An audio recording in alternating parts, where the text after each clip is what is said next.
Hello, everybody.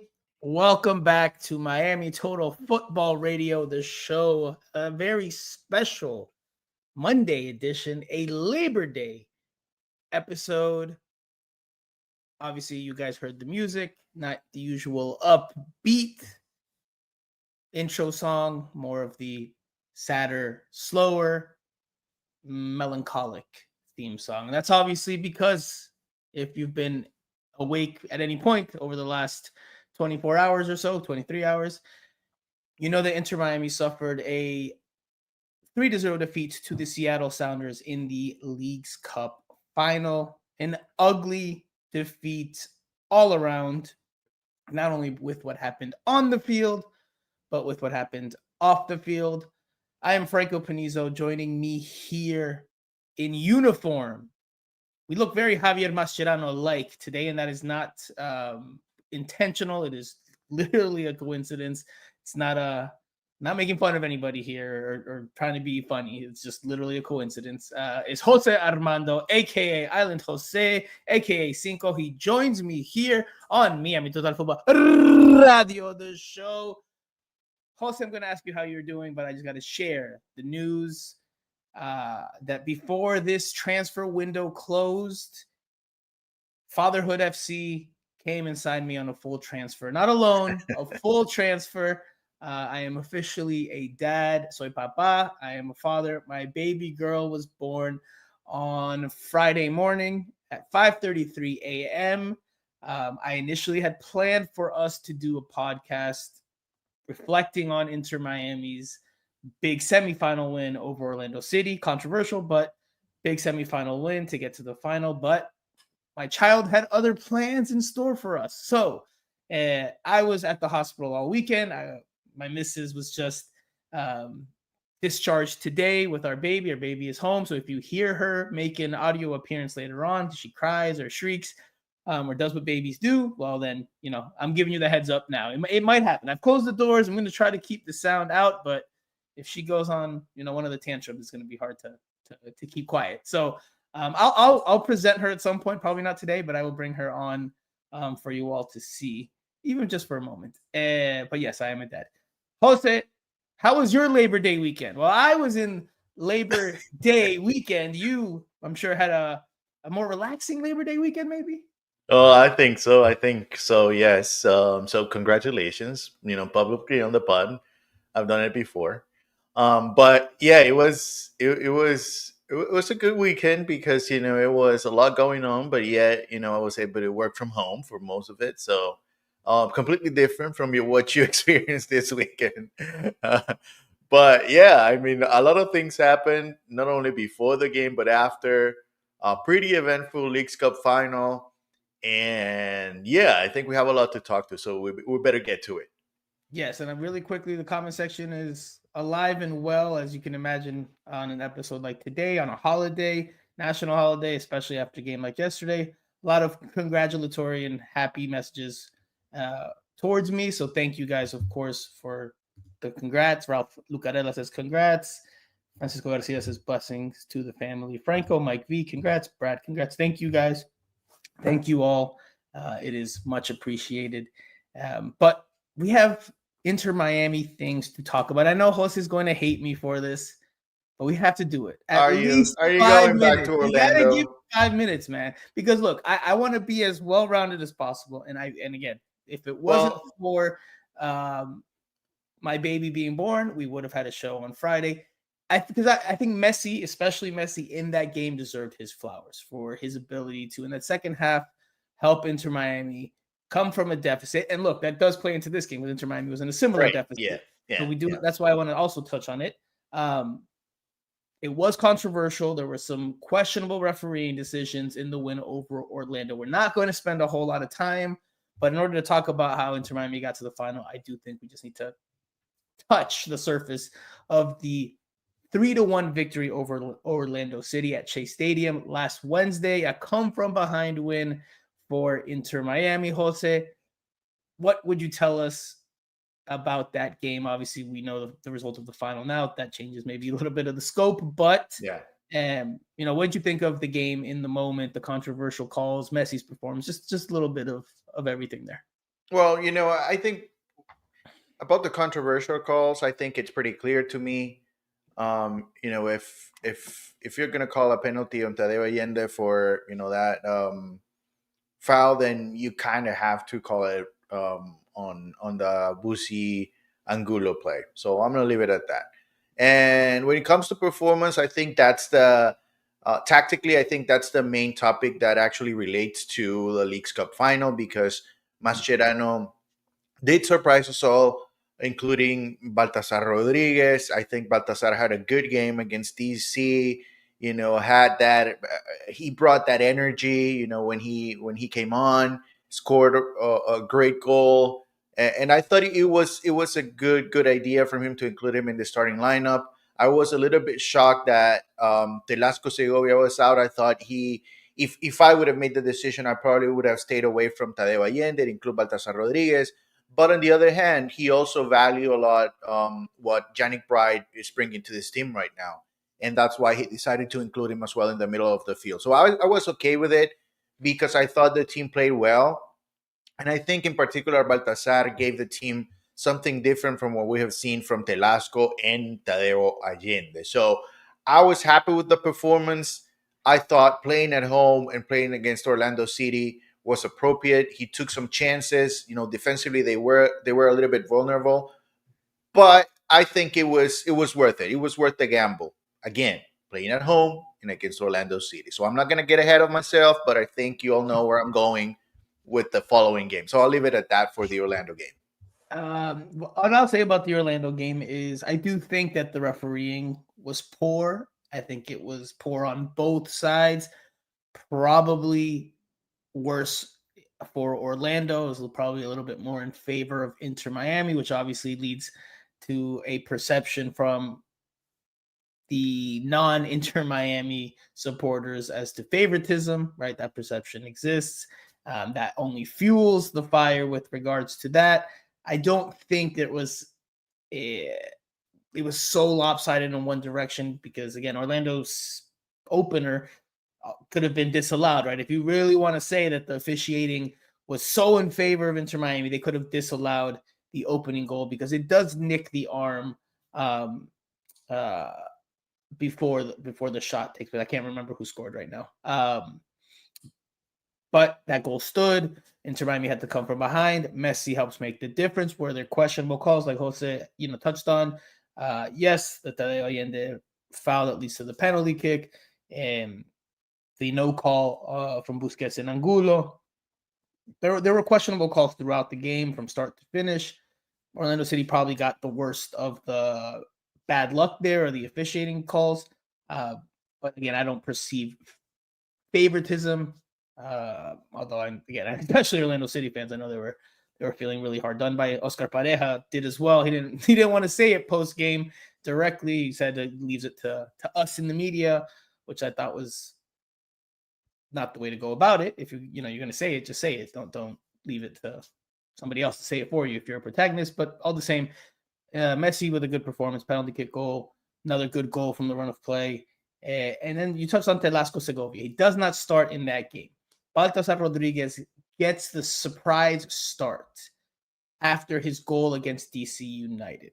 And I don't think Mascherano just started Baltasar Rodriguez because of the golazo that he scored on the half volley against DC United. I think he liked his attacking verve, his willingness to try to make things happen. There was before his goal happens, he takes a shot from distance, a low shot from distance that was powerful and just missed the left post. I think the aggressiveness and that willingness to try to attack, I think that's what convinced Mascherano to bring him on against Orlando City. Now, why that didn't happen again and why they returned to Tadeo Allende, and this will help us transition to the final, I think goes to that second half of the Orlando City game because Inter Miami, without Mascherano on the sidelines, without him on the first row, he was suspended for that game. Let us remind you, he was up top in a suite somewhere. Clearly, Inter Miami's technical staff, Mascherano included, while they maybe liked how they had some control of the game. They did not like the end product. They didn't see enough profundidad in terms of the attack. So they brought Allende to help provide that, and he does earn a penalty kick with his presence and a run into the box, and that allowed Inter Miami to pull level in that game. So Mascherano reverts back to his normal thought process of having Allende in there, because despite not being in a good run of form, he gives you a presence in the box. He gives opposing defense somebody else to worry about in that aspect. Now, that's obviously una apuesta, Jose. That's a gamble, right? You could start Rodriguez, you could start Telasco Segovia, and Allende is in a bad run of form.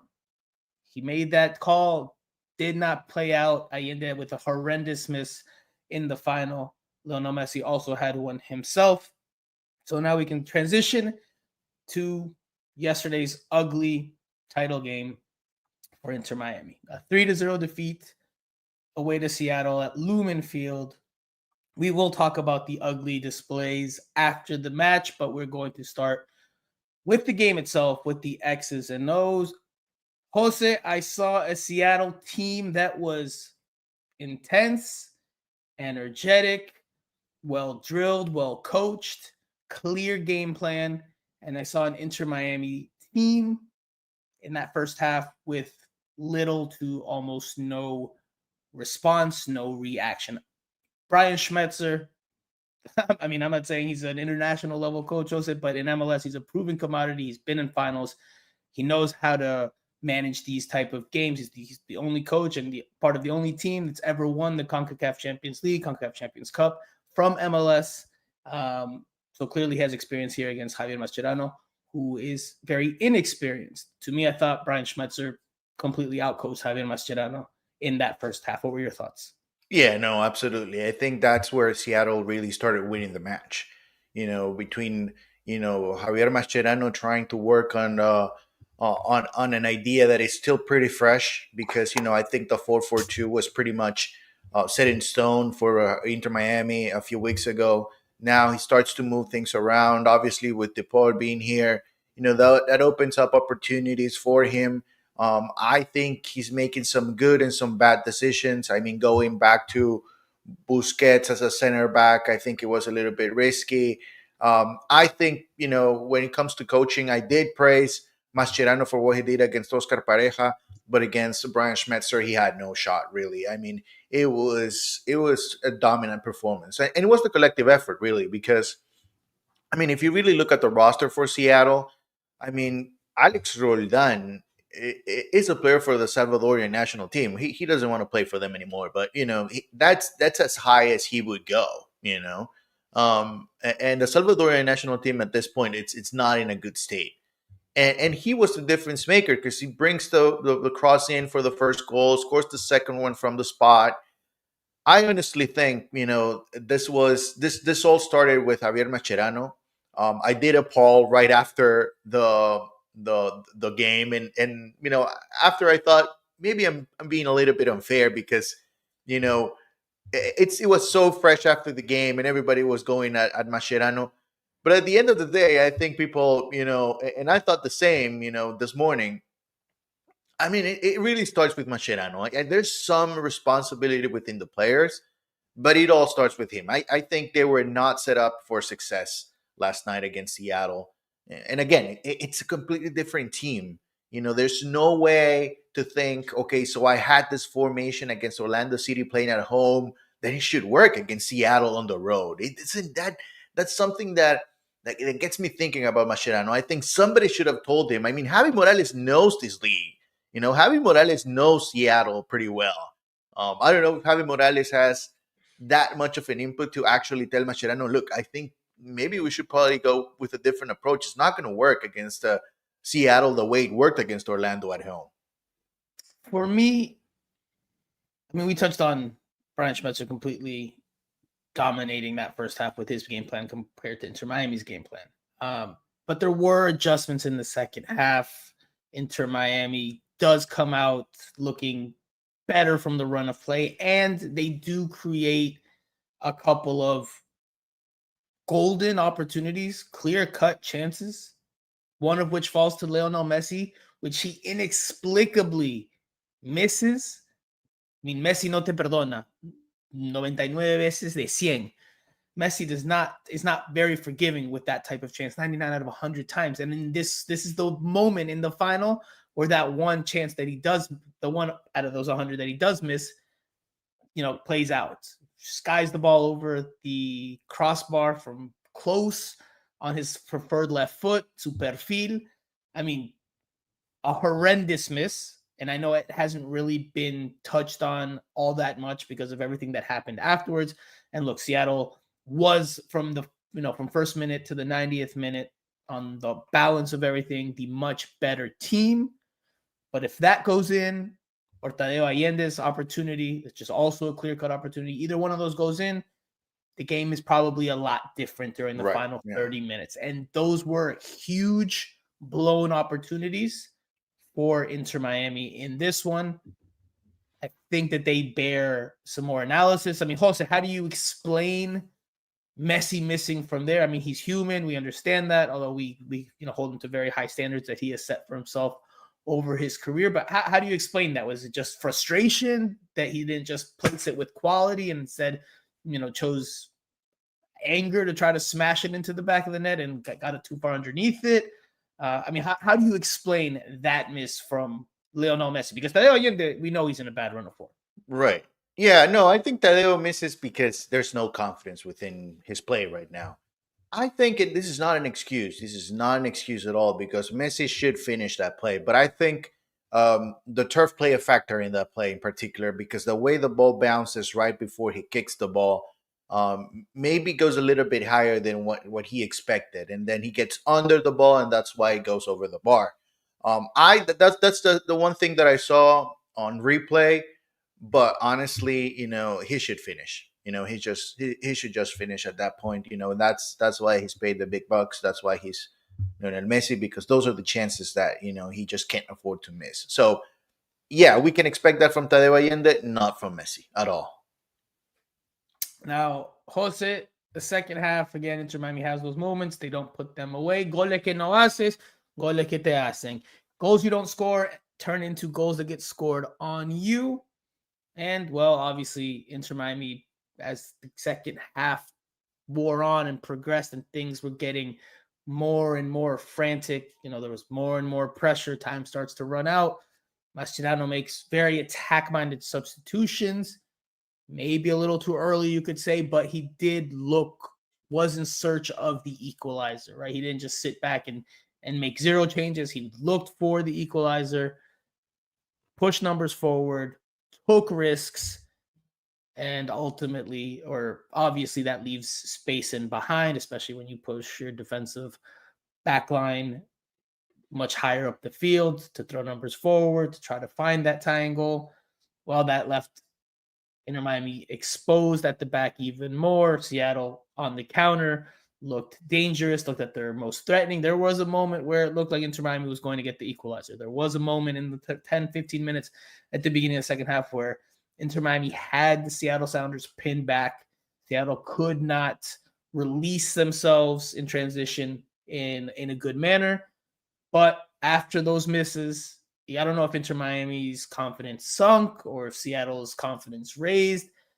But after that, Seattle was able to find, in addition to the substitutions and taking more chances, Seattle found more space and they were able to be more dangerous on the counter. They eventually get a penalty kick. Yannick Bright makes a sliding tackle that leads to a foul, desperation slide tackle to try to stop a numerical advantage for the Seattle Sounders. It's a penalty kick. Cristian Roldan was going to take it. The former U.S. men's national team player, Seattle Sounders longtime midfielder. He instead passes it up to his brother, Alex Roldan, which you mentioned earlier. Alex Roldan got the assist on the opener. Jose, I was thinking that when he passed it up, when Cristian Roldan passed it up to his brother, I was like, oh, this is the type of moment and story where they regret this, that I thought Alex Roldan could miss or Ustadi makes the save. But that does not happen. Roldan puts it away. 2-0 at that point. 2-0 at that point. The uphill climb becomes much steeper. Inter Miami again gets more aggressive, leaves more space in behind, and they give up the third. Game, set, and match. Seattle are crowned the League's Cup champions. Inter Miami finishes as runners-up. They did clinch a place in the 2026 Champions Cup by making it to the final with that win over Orlando City that we talked about earlier. But the second half also, we talked about the first half. Your thoughts on the second half? Yeah, I think the second half was much better. The one positive from the first half was that they were only down a goal. So coming into the second half, for me in particular, my biggest disappointment in the first half was Rodrigo de Paul and Messi. I think in those games when you're struggling, when you don't find your way to get to the ball, that's where leadership needs to take a step forward. And Rodrigo de Paul, especially in the middle of the field, being responsible for helping the team recover the ball, I think he was lacking at that point. But clearly, whatever Mascherano said during halftime, or whatever the players talked between themselves, it worked because Inter Miami was much better with the ball. I think that all started with Rodrigo de Paul and Yannick Bright. Those were the two important players early on in the second half. I think the team was doing well. It felt like they would tie the game any moment until Javier Mascherano decided that his team was not performing and really handed out the game to Brian Schmetzer. Because I don't know if Brian will actually tell this at any moment later on in the season, but it felt like his substitutions were pretty much telling you, okay, so he's making a mistake and I'm going to capitalize on it, because he was pushing so many numbers forward that it was only obvious to put a player that would actually help you in the counter attack to win the game. And that's exactly what happened. I mean, we've seen that so many times in football. So I think the team was doing well until Mascherano, unfortunately for him, really completely, took his team out of the game. I would put it that way. And I like to say this. I posted a video early on my social media. I think, Franco, this is a situation that Mascherano will learn from, because this is a tendency with him. When he's winning games, he goes completely to one side and brings Toto Aviles as a 5 or 6. Then, two center backs come in. He takes out what he believes is an attacking right back or right wing back and puts in the defensive right back or right wing back. That is what he likes to do. But I think with this particular team, and especially competing in MLS, you need to have a system in place that you feel comfortable enough with, and that you don't have to change it completely or change completely the mindset of the team for you to be successful. What I mean is, if you're winning by one goal, it doesn't mean that you have to bring 3 defenders to succeed. And then if you're losing by one goal, it doesn't mean that you have to bring three attackers to succeed. I think he has enough at this level to just have a solid base, which we already know he has, because, I mean, there are so many players that he can bring in, but we all know that 5 will stay on the field no matter what. So I think Mascherano will learn from this. It will be different for him in 5 or 10 years. Unfortunately for Inter Miami, it's his first opportunity at the club level, and it is what it is. So the growing pains that you would expect with a rookie head coach, un entrenador novato, right? And we've talked about that this year. Is he the right type of coach for Inter Miami aspires to be, given that he's learning on the fly, right? A lot of things he's learning. He knows, I'm sure, football, right? I don't think we're going to question that he knows football, but does he know the managing of a club team day in and day out? Probably not. You learn that as you go, as you get more experience. But does Inter Miami, could they afford that this year, given what they're looking to accomplish?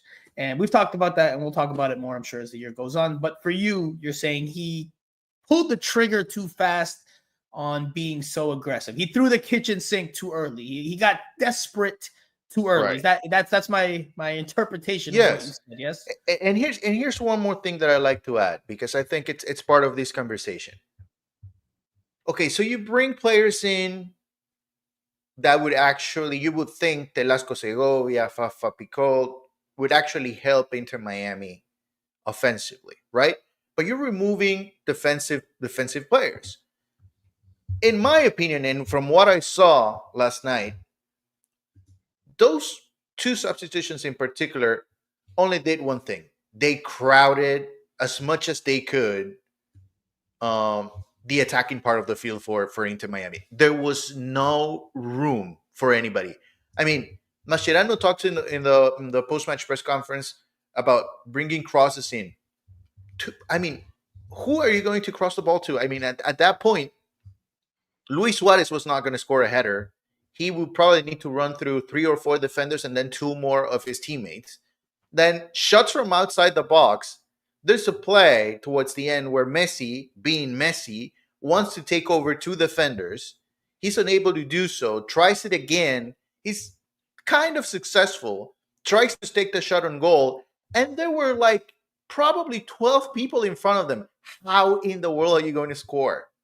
Look, what I'm saying is Messi is so good. It's so good. You have to trust him as much as possible. If you want to bring Benja, Fafa, and Telasco later on, make a mess out of it in the last 5 minutes. You have 5 minutes plus added time. Okay, give them 10 minutes. But keep your composure. Have your team ready to defend. What if you score the goal? Most of the changes happen around the 70th minute mark. So what if Inter Miami scores in the 73rd minute? You're going to play 17 minutes with Peluca Falcon as your only center back, true center back? That makes no sense at all. So I think that's where Mascherano, messes things up for this team. And I repeat, unfortunately, because I know Inter Miami fans were, excited about winning another title, but this is the coach that you have right now. And he'll learn from this. But unfortunately for Inter Miami, it's a missed opportunity. There's always a fine line in when to react, right? And how to react to games. The fact that he reacted is positive, right? He didn't just sit there and do nothing as Inter Miami needed to find an equalizer. Did he pull the trigger too quickly? I would probably agree with you that it probably came a little bit too soon. I mean, it's a final. At some point, you do have to start pushing number forward. I mean, do you wait for the last 10 minutes? Do you wait for 15 minutes? I mean, it's all about philosophy, coaching philosophy. But I do agree. I think it was a tad bit too soon for Mascherano. And that, like you said, will be experience for him as he continues to grow as a head coach. My question to him was this, and I'll translate this question to you. When you bring so many players that are attacking minded, I mean, what's the way to go for this team when you had so many players on the field? I mean, when you know Messi's going to control the ball, and he should dictate the tempo of this team offensively, but we know that Messi mainly passes the ball to Suarez, Alba, De Paul, or Busi, right? I mean, so it makes no sense to have Tadeo, Fafa, Benja, and so many other players attacking when Messi's not going to pass the ball to them, first off. And then second, how is this really going to work? Is this something that they actually worked on? Because I find it hard to believe that you spend time in training, having all these players, attacking at the same time. I mean, it really makes no sense for a coach to do that. He'll probably lie to us and tell us, yeah, we trained and that was perfectly planned. If it was, I did not see a single play where it actually worked, where I actually saw a good combination and Suarez went in front of goal and he missed.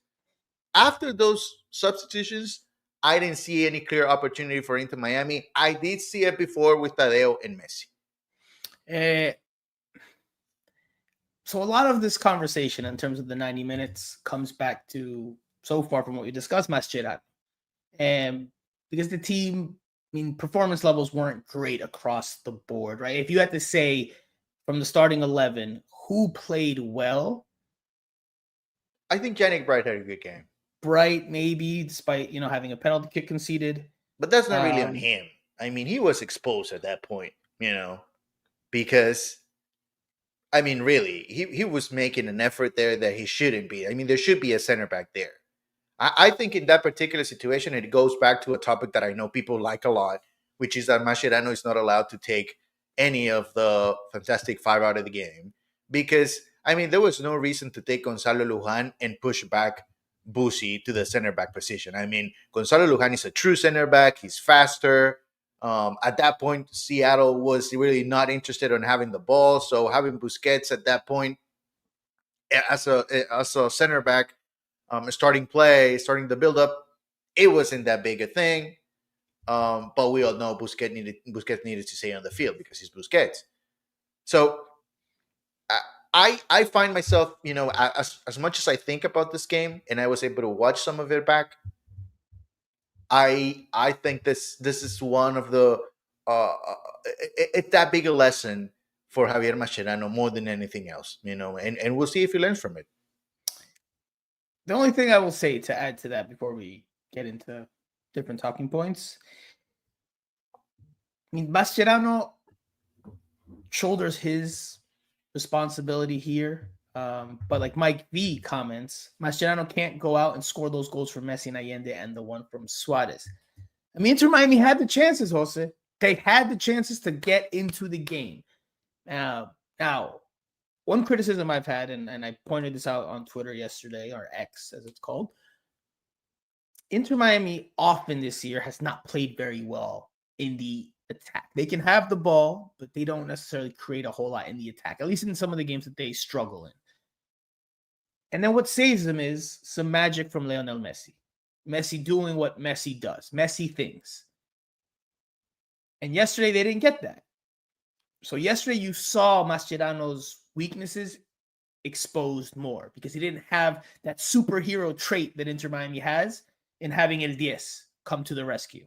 He didn't come to the rescue yesterday. Messi had a very poor game on the balance of things. Was he active? Was he on the ball trying to find it? Sure. He's always energetic in that way when he's trying to get on the ball and make things happen in the attack. But he misses a clear-cut chance. He wasn't that good. He tried to take shots from distance. Again, credit to Seattle Sounders because they were very committed to the cause, disciplined, organized. They knew when to slide. They knew when to put a leg out. Messi shots from distance when Messi tried to have goes from distance were all blocked.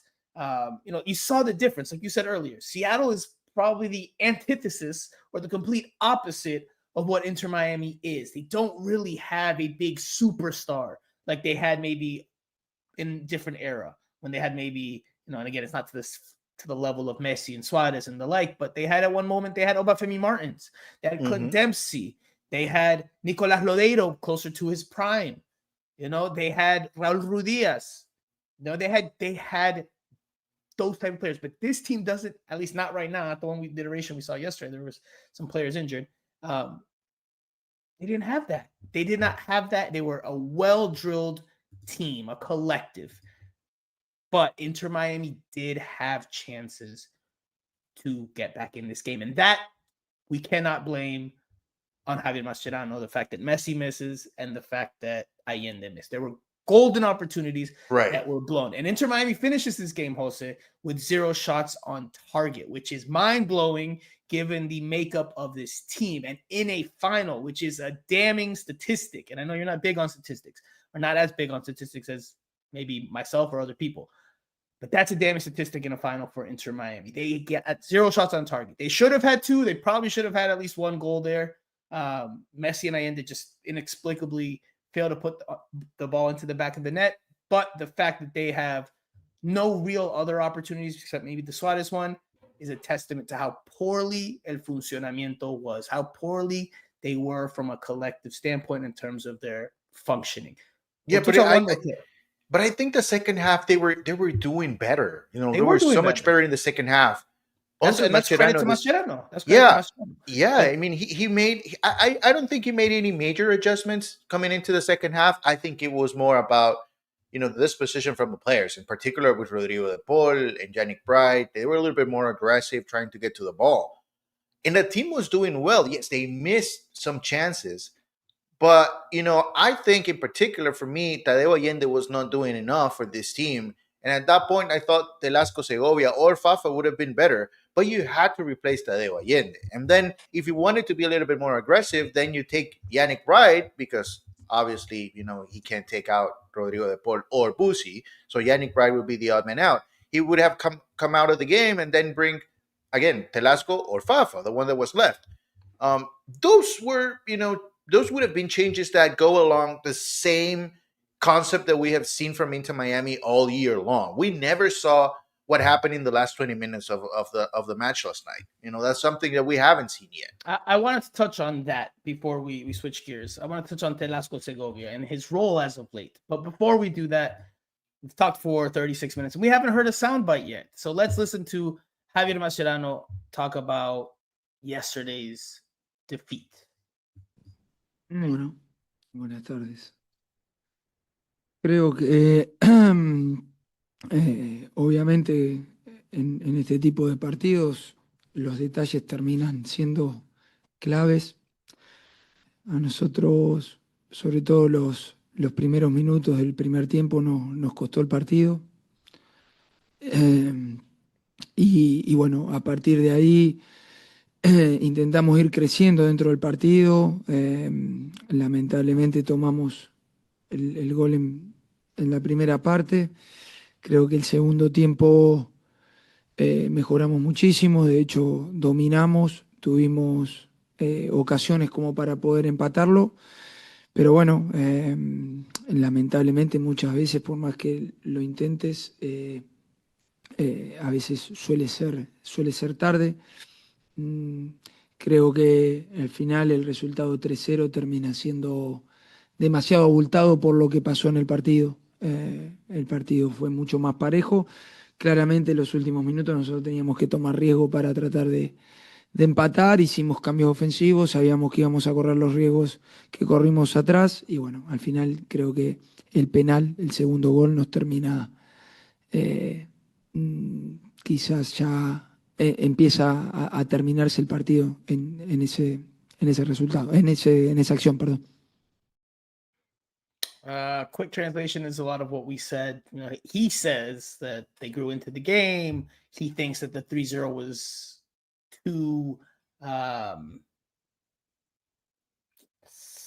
not reflective of what happened on the field. He thought the game was a little more balanced. I don't know if you agree with that, Jose. I don't think I agree with that. And Inter Miami was only good for a 10-15 minute spell. There were key chances there, as we've acknowledged, but over the course of the 90 minutes, Seattle was the superior team. Again, a well-drilled machine versus a team of stars that collectively fell very, very short. I guess we can leave it there in terms of the X's and O's. I mean, we said Bright. I think Ustadi, we could say, had good games or acceptable games. But what's up with Telasco Segovia before we switch to the post-game brawl? What can we make of Telasco Segovia, who I think has 11 goals across all competitions this season, been one of the key goal scorers? What do we make of him losing his place in the lineup during this most crucial stretch? He did not start against Orlando City, does not start again against the Seattle Sounders. What do you attribute that to? I think it's nothing personally from Mascherano against Telasco. I think it's more related to the defensive mindset from El Jefecito. I think he rates Yannick Bright very high right now.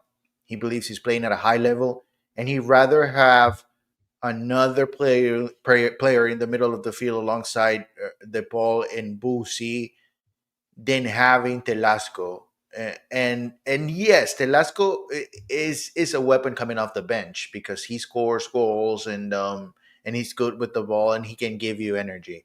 My take would be, Telasco needs to start over Tadeo Allende, but it is pretty clear that Mascherano also rates Tadeo Allende ahead of Telasco Segovia. For me, that was a mistake. It was a mistake.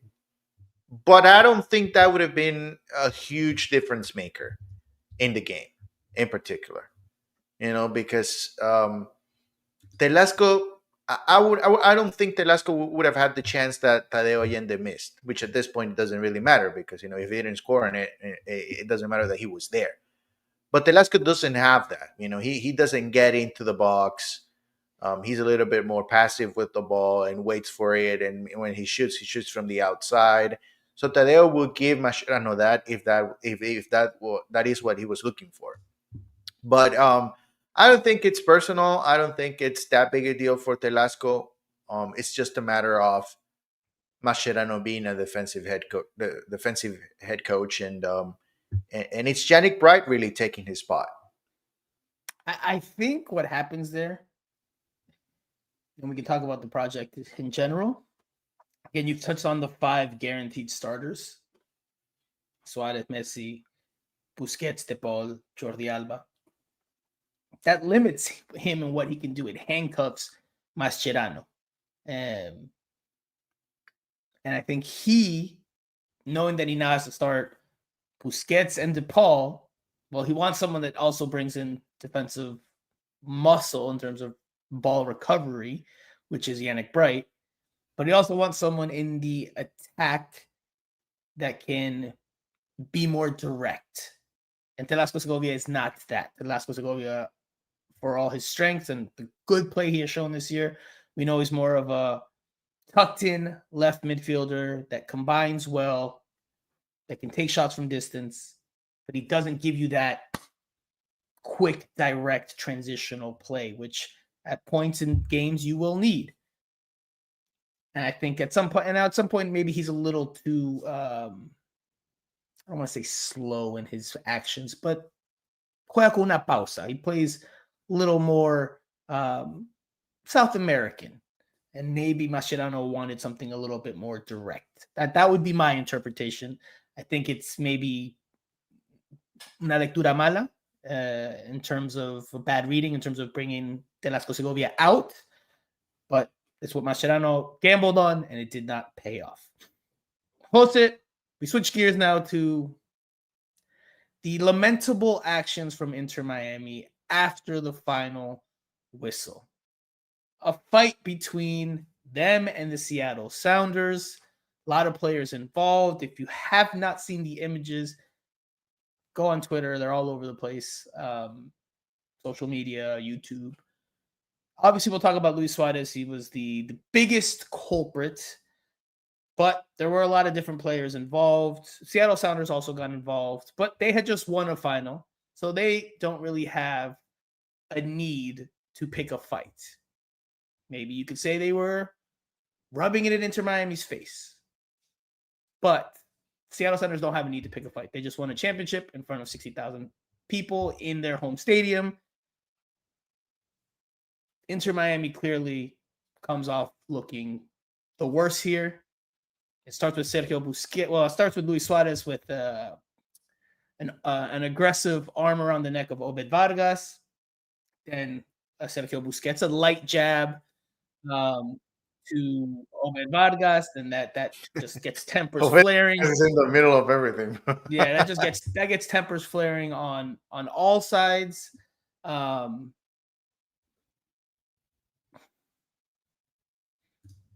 And from there, I think Gene Rodriguez is the name of the Seattle Sounders head of security. Ramirez, I think. Oh, sorry, Gene Ramirez. And it gets ugly with Luis Suarez there. But a lot happened, right? Not Tadeo Allende.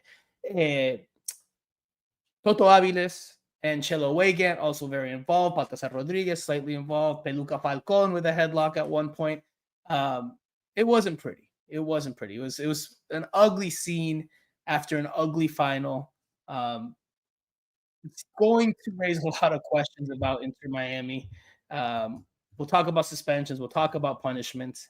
But Jose, I mean, what do you make of what happened after the final whistle? We're going to have a longer conversation about this. We'll probably go a little bit longer than the hour and 10 today. But what do you make of what we saw yesterday? No, it was very disappointing. It was very disappointing. Aside from whatever situation into Miami where players were put in because of whatever Obed Vargas or any Seattle Sounder player said, at that point you have to be the bigger man and understand that no, they won fair and square. There's nothing that you can actually complain. There's no refereeing situation that you felt you were not or that you were affected by. At that point you just have to let them celebrate the way whatever they want to do. And yeah, you can retaliate, but you can't go that far. And especially if you're Luis Suarez, you just have to learn to control your emotions at that point, which is something that I don't know if he has been able to do throughout his career. But he really went over the line. He really went over the line. I think there were players that clearly went over the line, and MLS and League Cup, they need to set the tone moving forward with these sanctions that will be coming up. I think Suarez was clearly over the line. Busi, which was a little bit surprising to me, was over the line, and then Chelo Weigand and Toto Aviles, who were not even playing, but they found their way onto the field and found a way to get in the fight, and then Maxi Falcon also. I think they were over the line, completely uncalled for, um, and just very unfortunate because this is a situation that is ongoing with Inter Miami. Yes. There were reports from the Univision broadcast that Mascherano got into it as well during halftime with one of the assistant coaches for Seattle. This just can't continue to happen. You have to win on the field, and that's what you got to do. That's what you're paid for, not to go on and fight everybody that's in front of you. So Mascherano and the ownership, they need to find a way to talk to the players. That is not a good look for Inter Miami at all. I'll say this, and you touched on it, because obviously in the moment it's ugly scenes. It's not something you want to see, especially after a final.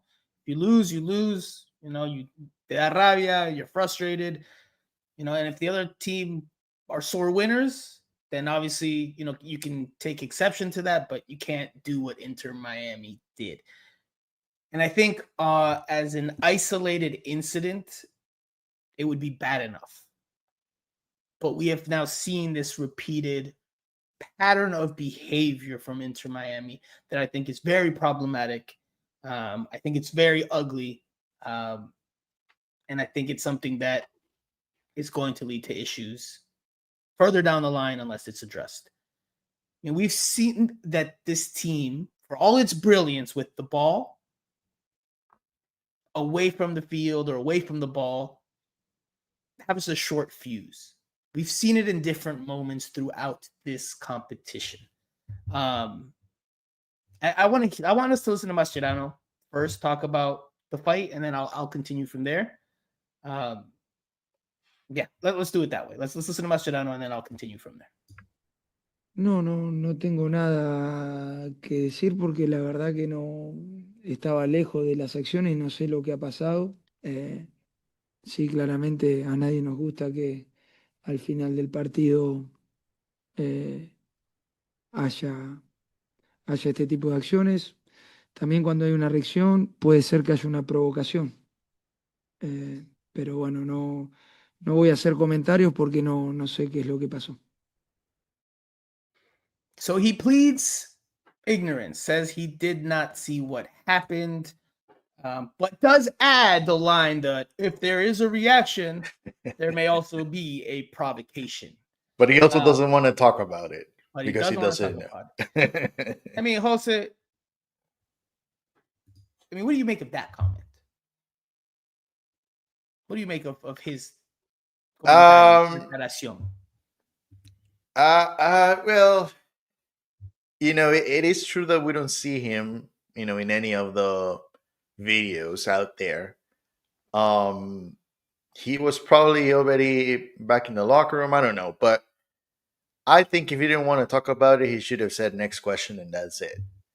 But it's typical South American, typical South American reaction that you'll find a way to defend your teammate from whatever happened, even though you have no idea what happened. I think we saw a similar situation with Ustari in the mix zone, where he actually claims that he doesn't know what happened with Luis Suarez when he was right in front of the whole situation. He was listening and stopping Luis Suarez from getting into a bigger fight. So I think that's a typical South American type of answer in this type of situation. They're not going to let down their teammates, and they're going to go down with them. So I think this is Mascherano. Not necessarily taking a bullet for whatever happened, but at the same time, laying the ground for, hey, I didn't back down. I left something out there just so you guys know. Toby Four says coward. Francisco Garcia says, no, Jose Armando, not South American, Argentinian. No nos metas a todos en la misma bolsa, which means don't put us all in the same bag. That might be true, yes. There's a lot of comments there. I will dive into more because obviously this is a big talking point. Probably, I mean, in terms of headlines, bigger than the game itself, which is unfortunate. Overshadowed the 90 minutes, especially that the Seattle Sounders put forth. But Jose, goes back to what I said before. We've seen this pattern of behavior from Inter Miami throughout the course of this year. And I understand that they are uber competitive after playing at the highest levels, but you can't go about it this way.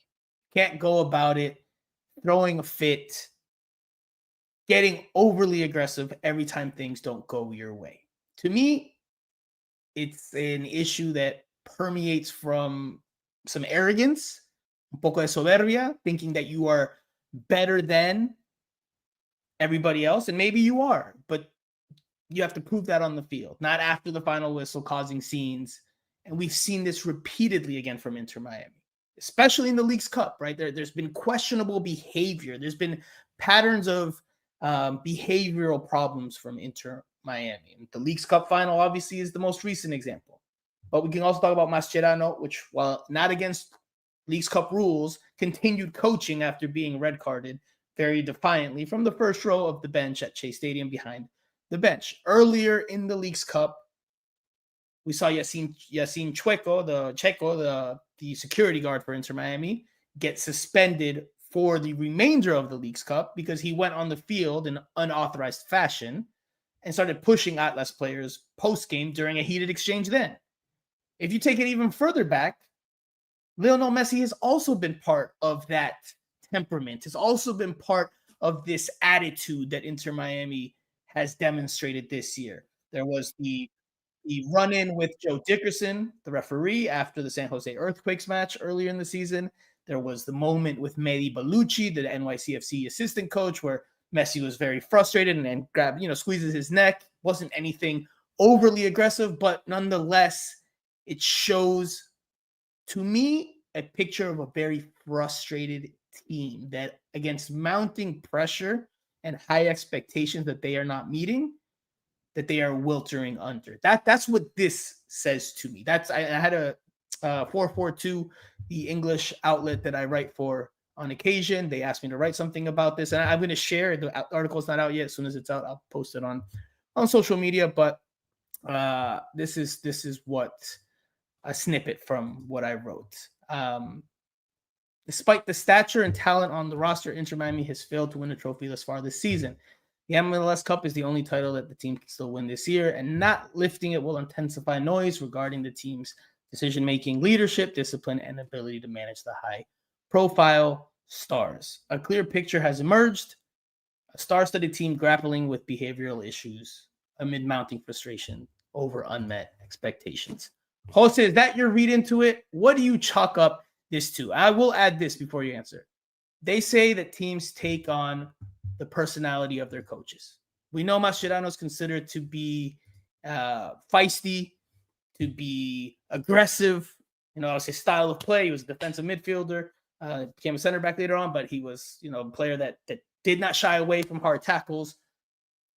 And I think that also is a part of the recipe here for Inter Miami, because you did not see this as much under Tata Martino. You didn't see it to this extent under Tata Martino. And yes, you could say the results went differently.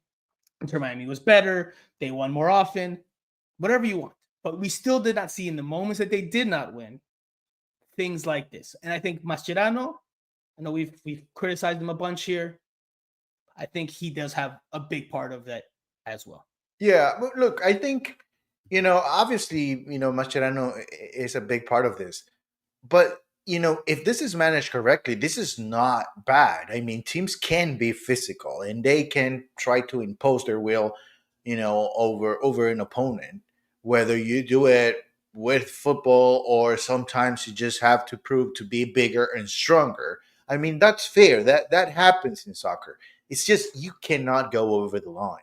That is the thing that, for me, they need to find a way to figure out, okay, so if we're going to be the big team in MLS, we're going to act like the big team in MLS, and we're going to be the ones to beat, but you can't cross the line, and if you're disrespectful to me, yes, I'm going to let you know that it was not good, but you don't do it speeding or hitting people, punching people. Just don't do it that way.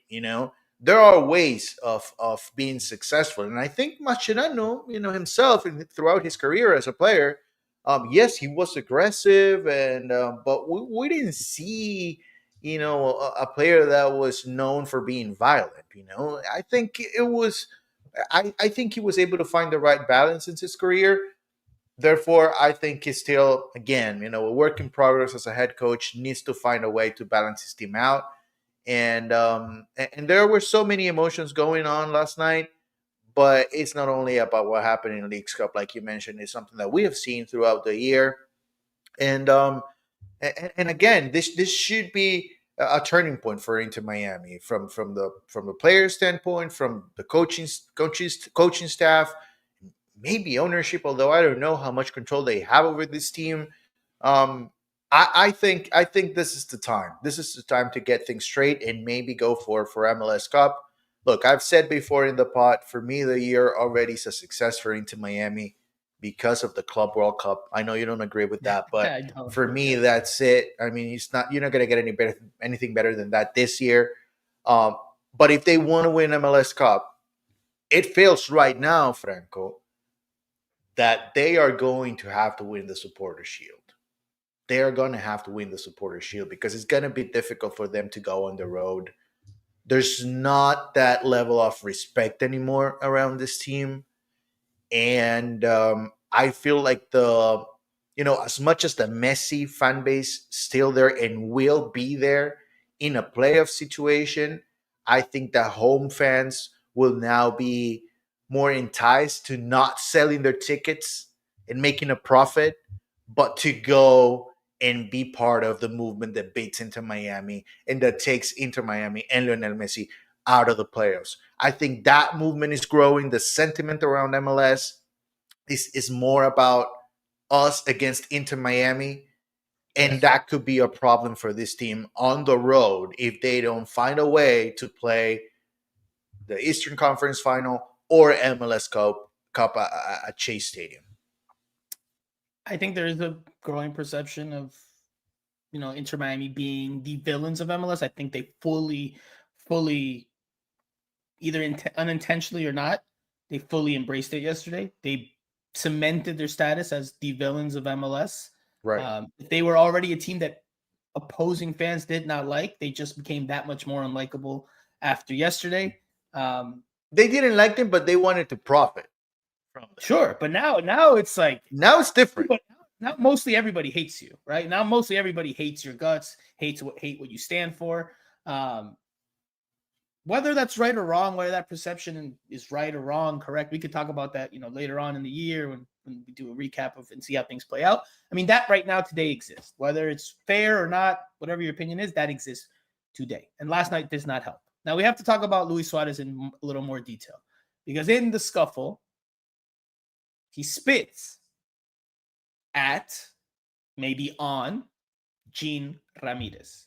And Gene Ramirez, if you watch the different clips, I'm not saying he's innocent in the whole thing. Because there is one moment in the bigger scuffle, in the bigger fight, where I don't know if he swung or if he was just aggressively pushing and trying to pull. But is that the guy with the white hat? Because there's a guy with a white hat that is the one actually, swinging at people. I don't know if it was Gene. I didn't see him, but maybe you did.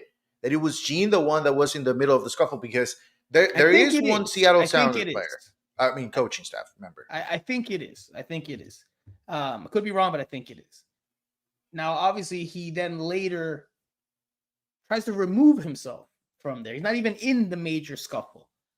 And Luis Suarez approaches him. An incensed Luis Suarez approaches him, and he steps on his foot. You didn't see that on TV, but you can see it from different angles taken from the stands, from the fans. And you see that Luis Suarez, very astutely in his anger, mucha calle. There's a word for it. I can't think of it in Spanish. Astuto, very astutely in his anger, steps on Ramirez's foot. So Ramirez can't keep backing away from him because Ramirez was retreating.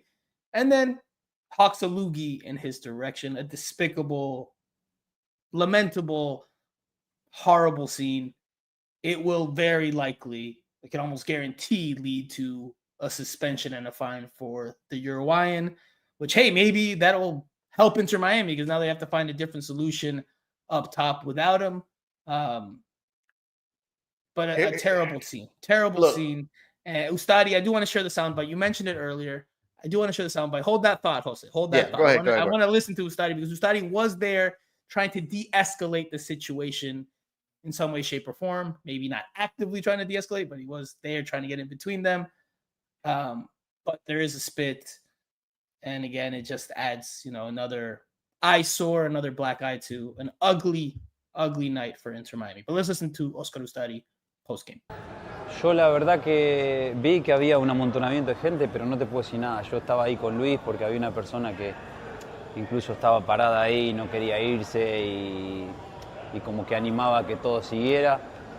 Me enfoqué en eso porque era lo que más cerca tenía. Después lo que te diga te mentiría. No quisiera decir nada respecto a eso porque yo no vi nada. Lo pueden ver en todos lados, estaba con Luis y lo único que puedo decir es eso. Jose, he says he didn't really see much, that maybe the other guy was being antagonistic, but that he'd be lying if he told you much more. He didn't see much of the big fight. He wasn't part of that.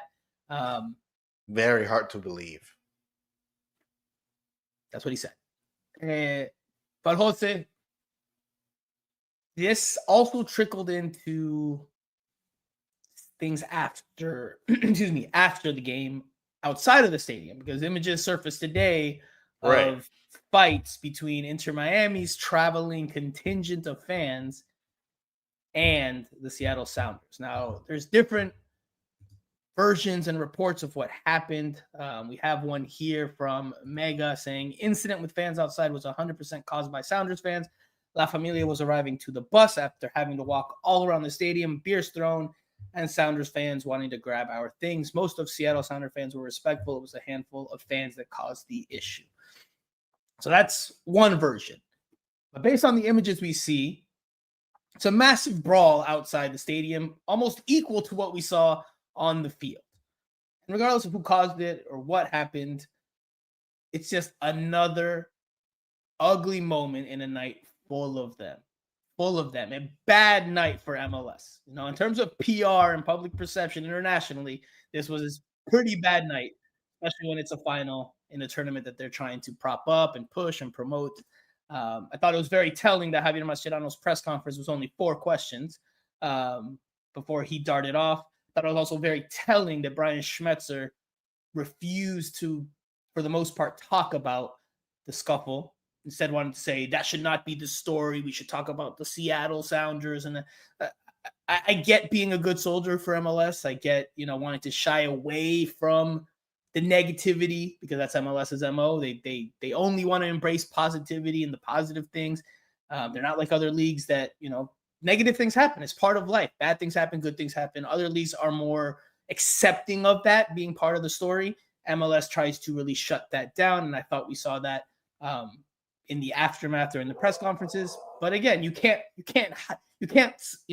block the sun with your thumb. You can't. Right. It's still there.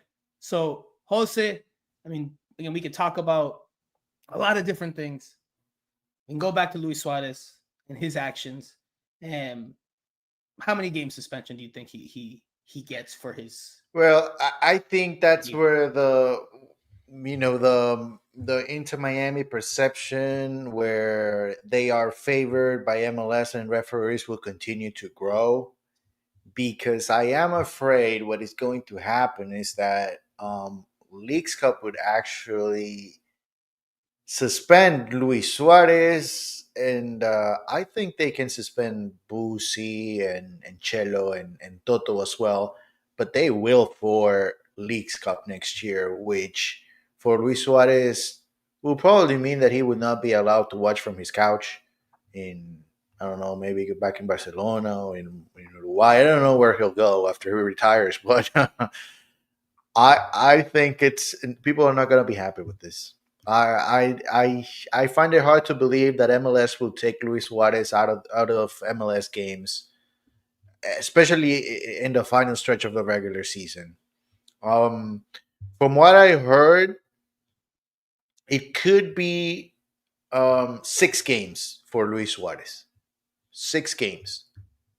How many games do they have left in the regular season? But then again, I think they have 9, something like that. I think that's right. 9, 8 or 9. But again, I think this will probably include Leagues Cup 2026. Even if that tournament happens, who knows? With the World Cup year, I don't know if they'll have time, but I don't know. I think people are not gonna be happy with what MLS is gonna put out. I think they're gonna blame it on Leagues Cup. This is Leagues Cup. This is not MLS. And the narrative of Inter Miami being favored is gonna continue to grow. Toby Four says, "Am I crazy to say I miss Phil?" Probably. That's probably. The answer to that question is probably yes. I don't know, because probably with Phil. Well, I don't think Phil and Messi could survive in the same locker room to begin with. And then, I don't know if Phil would have been playing the final last night. I think that the team might have been out of contention 2 or 3 rounds. Man. Messi can paper over a lot of cracks. So I don't know. Find it hard to believe, but in terms of the suspension that is inevitable for Luis Suarez, I think 5-6 games. I think that sounds about right for what MLS is. I know there's some extremists out there that say, he should be out of the league. That should be it. What he did is deplorable. Oh no, I'm not vouching for what was done yesterday. He should have a healthy fine as well as a healthy suspension. Again, maybe that's a blessing in disguise for Inter Miami. Maybe not. We'll see, if and when it happens. But I think 5-6 games, I think that's right around what you might expect. I don't think MLS is going to shoot itself in the foot and suspend him for the remainder of the year, given that obviously they know what. So you believe he's going to miss MLS games? I do think he's going to miss MLS games.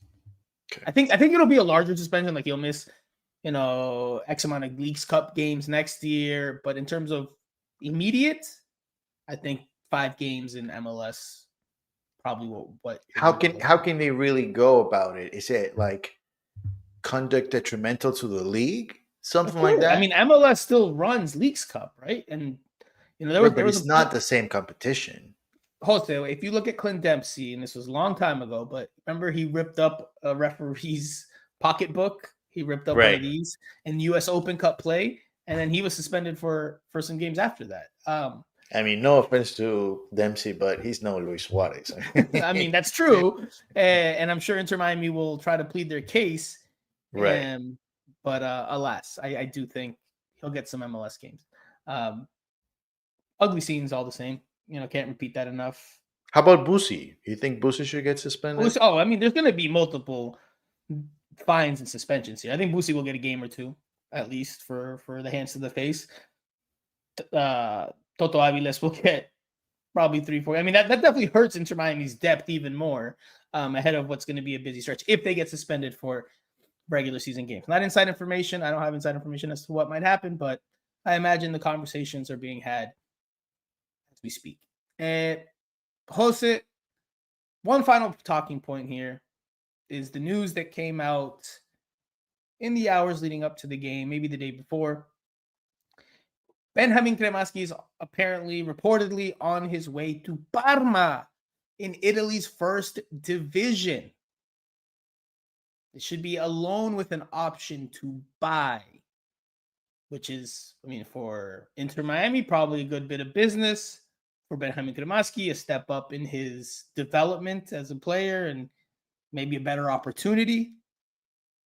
But Jose, looking back at what happened recently, when Benja Cremaschi came out and made some very public comments that were deemed as him being inexperienced, Now, my interpretation of those comments is that he knew what he was doing, that it was intentional, that he knew he was on his way out, and he wanted to make his point clear. That's my read into it, because these moves do not happen overnight. He has to have known for some time that he's, generating interest from Parma. There's personal details that have to be agreed upon before the end of the transfer window. I imagine he already knew it was likely he was leaving, and he just wanted to get it off his chest. I know you were there when the questions were asked. I asked the question, actually. I don't know if you have a different sense of it, but to me, it's crystal clear that he knew, there's not much really they're gonna do to me here. I'm out of here anyway, so I'm just gonna say what I really feel. That's my interpretation. That's my interpretation. Yeah, I don't agree with you on that one. I don't think the two things are related. I mean, look, Ben has said what he said, and I think we already talked about it, but I don't see a relation between the two situations. I think the Benja move has been on the works for a while now. There's a reason why Mascherano played him in situations where you felt that was not the right move. There's a thing called lobby. There's players need to have that. Some players can't afford it. Some players decide to go that route. Some others don't need it. And some others can't afford it. But the way Inter Miami approached Benja from the get-go, it felt like they knew that he would be a player that would end up playing somewhere else pretty soon. I think it maybe took a little bit longer than what they expected, but this was a move that was in the mix for a while. So I am not surprised. I don't relate it necessarily to that particular moment where he talked about Mascherano and positions and everything. Having said that, I think still Benja was not ready for that move. I agree. As a Serie A player, but maybe he's lucky enough to get a good head coach that can actually, help him improve. Because we really haven't seen a lot of improvement from Benja. He has been more consistent. He plays a lot. He played over 100 games for Inter Miami, but we didn't see a lot of improvement in his time. So I think that's where going to a different level. This is what actually going to tell us if he really is, the player that a lot of people thought he was. If he's able to adjust, learn, improve in the next few months, or if he's just going to have to come back and be an MLS player for the rest of his career. So with regard, I guess, like I said, I think it's a good move for Inter Miami. It's a good move for him. No Suarez, different change of scenery. But in terms of the fit, in terms of where he's at, I agree with you. I mean, a lot of people are saying, he's played his last game for Inter Miami yesterday when he came off the bench. Maybe not. Maybe that option to buy is not triggered and he's back here next year. Or maybe they find a different team for him in the winter. But I wouldn't necessarily say his time here is 100% done, 100% sealed, because I don't see him ready to play in Serie A. I don't see the point in his career where he looks polished enough and strong enough in his game to play there. I could see a scenario where he goes, in terms of his adaptation, struggles a bit there because it takes some time to get, your feet under you, get everything sorted, where you live, all the things that happen off the field, that takes some time. And then, there's cultural differences, language, in terms of human elements, it's probably good for him to grow as a person, to be away from home, away from friends and family. You got to figure things out on your own. It's always good for your own development. But on the field, I don't see it. Maybe I'm wrong. I've never really been high on him. It's been my consistent opinion of him throughout his time here. If I'm wrong, I'll raise my hand and say, kudos to him. I wish him the best of luck. But I just don't see where he fits into a Serie A team consistently at this point. Because, I mean, if you're going to go there to be a seldom used bench player, is that really what you need? I mean, maybe you get paid more, is it really what you need? I'm not so sure. So I have questions as to the fit. Could easily see him be one of those players that doesn't work out, doesn't pan out. He comes back to MLS and ends up going to a different team in MLS. Doesn't necessarily stay on Inter Miami, but we'll see. We'll see how it plays out. Tank721 says you're going to eat crow. Dan plays FIFA says, are there any giveaways for tickets for Inter Miami versus New England? There might be once the suspensions get handed out. Toby Force actually says Suarez 7 games, Soto Rodriguez Cello 5 games. Wow. Falcon 4 games, Busi and Baldman 2 games. Baldman is Mascherano. Abby here in the comment section with a black emoji fist. First time I think Abby comments says Messi, Busquets, and Suarez, despite their immense talent, often exhibit a sense of entitlement, showing disrespect to opponents, referees, and fans, which stains team harmony and public perception. I don't know about Busi on that one. You know, Busi's usually pretty calm, but yeah, last night was really something. You know, it would be a fair investigation to see what happens also with Obed Vargas. You know, if he deserves a suspension or not, because you know, if he did something, you know, that it's worthy of a suspension, then it might happen as well. It won't be more than a game, but you know, it's part of it. We'll see how long it takes for them to figure this out. It shouldn't be that long, really. Jose, to close this out, the last question, the last question, which is obviously maybe one of the more important questions looking ahead, in terms of looking ahead, is MLS Cup. It's. I know you said you think that the season is a success because of the passage of group phase play at the Club World Cup in June. But for most people, not on an island named Jose, they haven't seen Inter Miami lift hardware this year. They have continuously fallen short. Clearly, their eyes are on MLS Cup. Does Inter Miami, as they are built today with an incoming player, Silvetti, do they win MLS Cup? And we'll revisit this again later. You can have a chance to change your opinion. But as of today, September 1st, 2025, 3 days after my daughter was born, is your opinion that Inter Miami wins MLS Cup? I would say no. And it's not related to, you know, losing the League's Cup final. I just feel this team hasn't shown a lot of improvement. And I don't fully trust that Mascherano will make the right decisions to have this team win in the playoffs. Because remember, as much as we can rate the regular season, it's about the playoffs. And from what I saw in Conca Champions, I think the Club World Cup was pretty well managed, but you know, expectations were completely different because in Conca Champions, Inter Miami was supposed to make it to the final. In Leagues Cup, Inter Miami was supposed to win the final. And I think decisions were not great in those two particular moments. And I'm afraid that will continue in the playoffs. I think they should move on from the first round because, you know, it's going to be a different first round this year because they don't want to do the same from last year. But I will be really concerned if this team has to go on the road for the conference final or MLS Cup. I think they will struggle.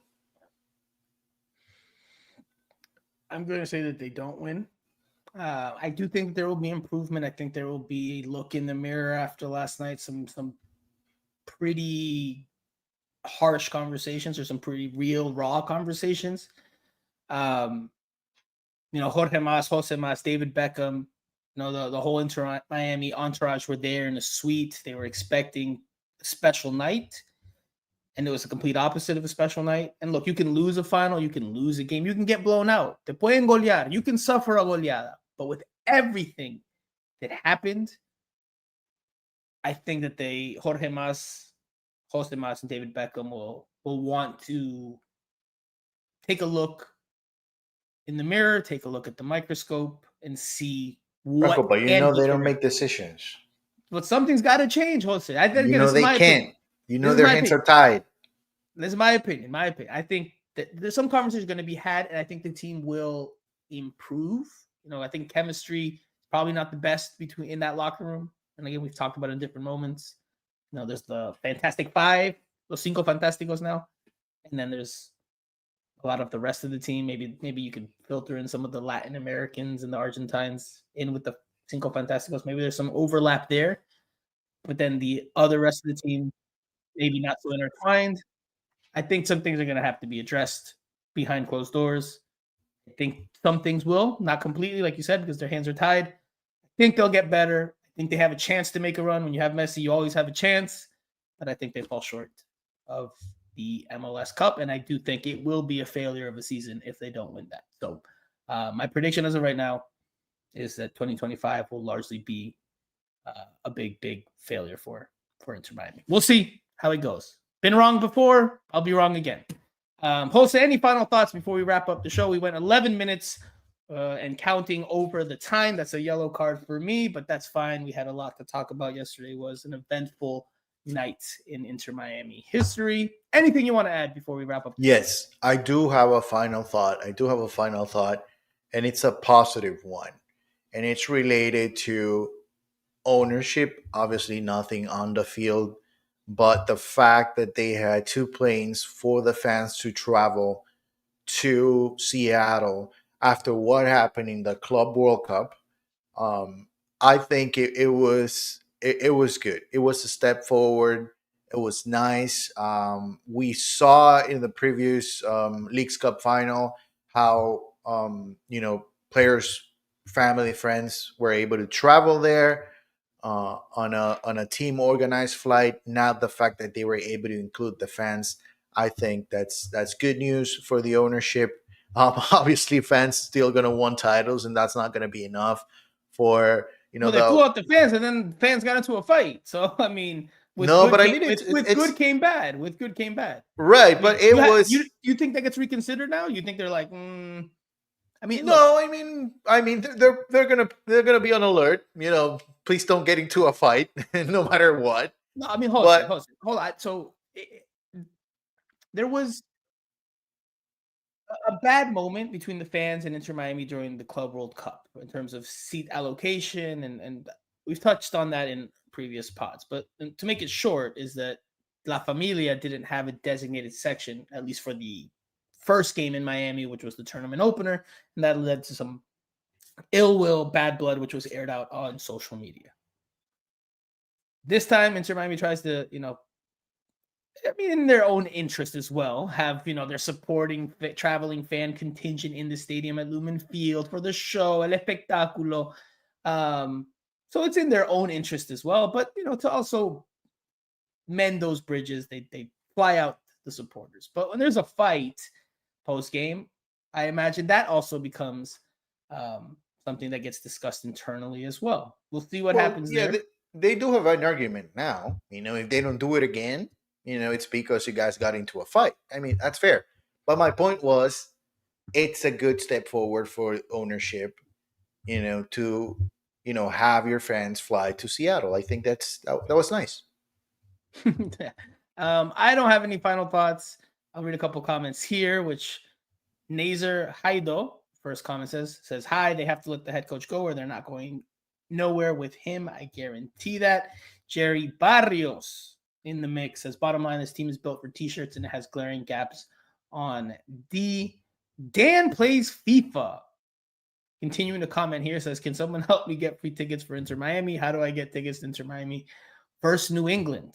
We need to get Dan to watch Inter Miami. Hey, listen, Dan, if you stick around for the next couple of pods, we might be able to help make that happen. Stay tuned. Right. Stay tuned. Follow me at Franco Panizo. Follow Jose over there at JARM21. We might be able to make that happen for you. There you go, Dan. So stay tuned. Stay tuned. We're men of the people. We're men of the people. Even though people sometimes don't agree with our opinions, especially the Messi Swifties.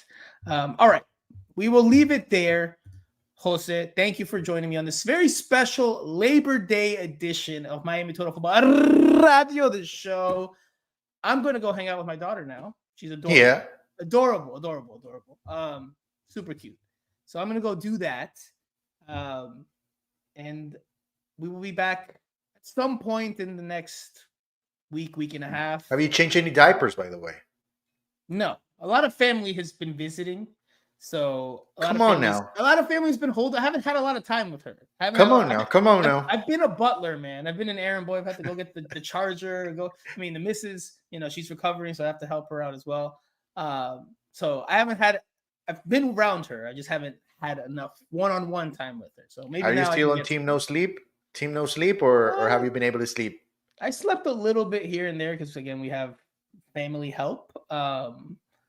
But it's been obviously choppy to sleep, especially it's my first baby. Like the nurses that come in and check not only on the baby, but the missus, it's constant, and they come at different times for each one of them. So it was like when you start to try to maybe get some sleep, boom, here comes the nurse that needs to do this exam, and then boom, here comes another nurse, and then they got to come. The attention at the hospital I was at was tremendous. They fed us 3 times a day. They would, one of the things would happen. They would come into the room to just ask us what meal we wanted for breakfast, for lunch, for dinner. So I didn't get to sleep an awful lot, but I did get some sleep. All right. But Jose, you'll meet her soon. Miami Total Football Radio viewers and listeners will catch a glimpse of her soon. Her name is Georgina, and no, that is not because we are Cristiano Ronaldo lovers, and we like that his wife is named Georgina. You needed to clear the air, right? It is named after my late father, whose name was Jorge. George would be the easiest translation in English.